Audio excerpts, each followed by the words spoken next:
Folks, welcome to my new series.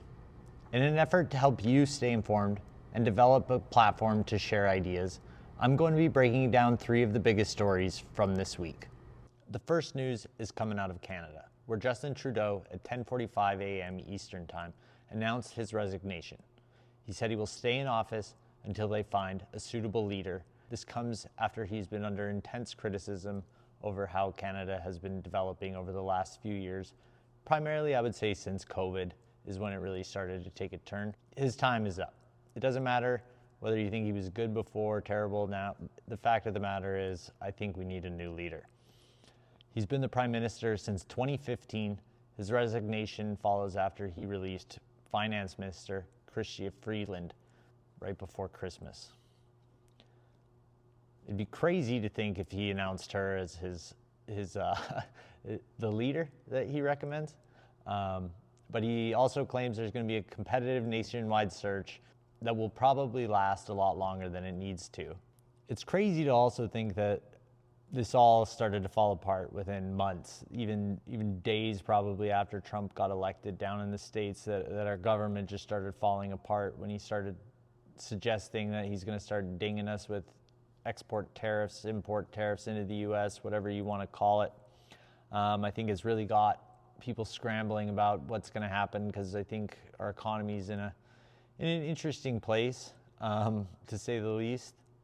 Yeah, it looks like we're in for a change here, government-wise in Canada, at least under some new leadership within the next year. So we'll see where we go. It's nice to see Canadians speaking up and our voices are being heard. I think at the end of the day, that's the important thing.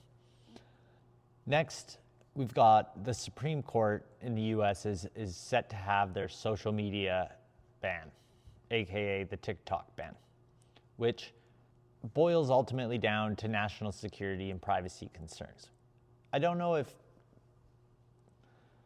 I would have had such a problem with an app like TikTok existing before this world of AI and big data working together, but I think where my challenge is if you have 2 countries that are at odds with one another on the economic spectrum, the political spectrum, however you want to look at it, but the company that you're at odds with is able to develop technology, understand your citizens, and effectively influence them by feeding them more of their dopamine rush, TikTok brain rot, just everybody doom scrolling, trying to get that social media rush. And I do think it is interesting when you can program algorithms to basically say, I don't care how we do it, I just want to figure out how to get this person to this place.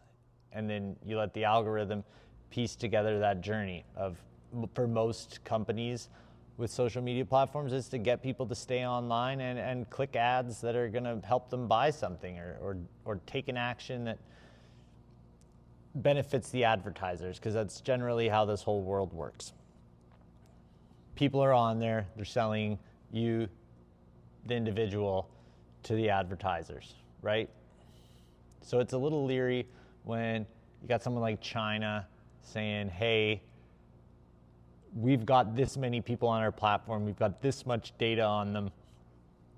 What do we want to try and achieve, right? And utilizing that, this was the big thing with Trump and the Russian election interference and basically just how all these bot farms work to begin with. If you go on any platform, I would say Reddit probably is the one where it gets weeded out the fastest. I'd say Instagram,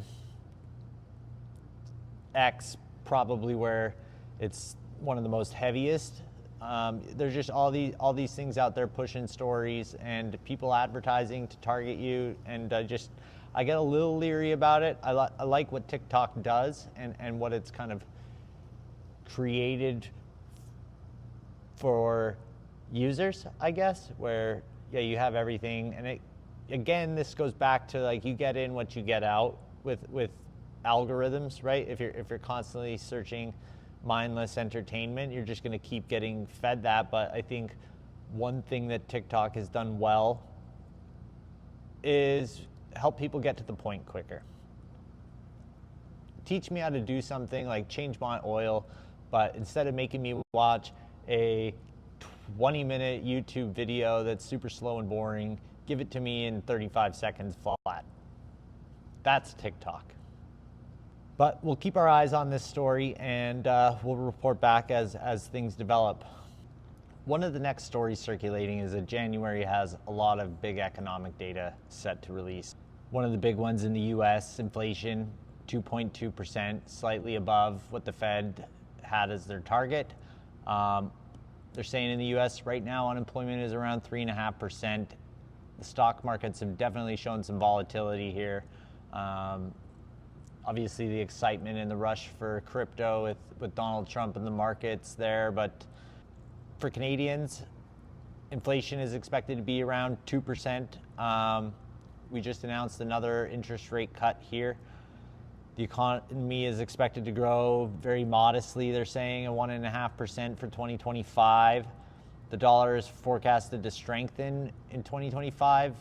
Not 100% sure on what data is there around that. I think we're definitely a little shaky about what's going to happen with our US friends once Trump takes office and starts implementing some of his trade policies. We'll see which ones of them are going to stick and which ones have just kind of been jockeying for position.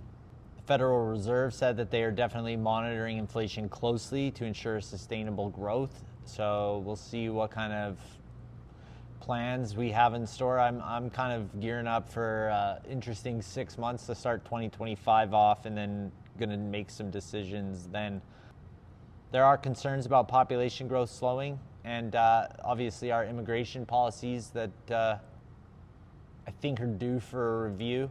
People need opportunity, but there's some people out there that are just looking to take advantage of opportunity, and I think we kind of want to mean well sometimes and not realize that the collateral damage that we're creating by not getting a little deeper into like who is coming over, what are they bringing value to our side of the world, and how can we work together? Because I've grown up with second generation Canadians that are great people, and I'd hate to see the pendulum swing to the point where good, honest people from other parts of the world seeking growth and prosperity can't come and find that, right? I think the challenge is when you have people coming over and stealing. I don't know how many cars that are getting stolen in Toronto right now. It's something like, let's call it 50 plus cars. Like they're just taking these cars and they're shipping them to Africa or wherever the heck they're going.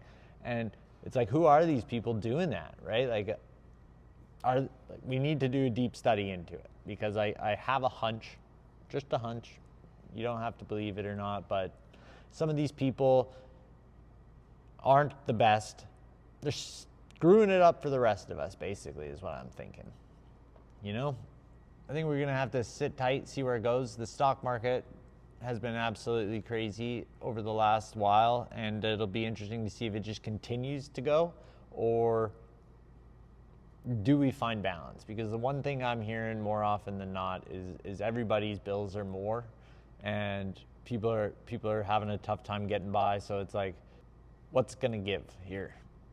And that wraps up our top 3 for the week. If you found this insightful, please like, share, and subscribe for updates. We'll see you next time, and stay informed.